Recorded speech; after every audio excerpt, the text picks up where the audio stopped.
శుక్రవారాలు ఏం చేస్తే లక్ష్మీ కటాక్షం కలుగుతుందో ఈ వీడియోలో మనం తెలుసుకుందాం.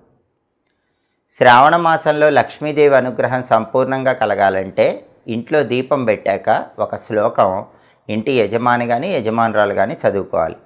ఆ శ్లోకానికి ఉన్న గొప్పతనం ఏంటంటే, దేవేంద్రుడు తాను సంపదలన్నీ పోగొట్టుకున్న సంపదలు తిరిగి పొందటానికి పాలసముద్రం నుంచి అవతరించిన లక్ష్మీదేవిని ఒక స్తోత్రంతో ప్రార్థిస్తాడు.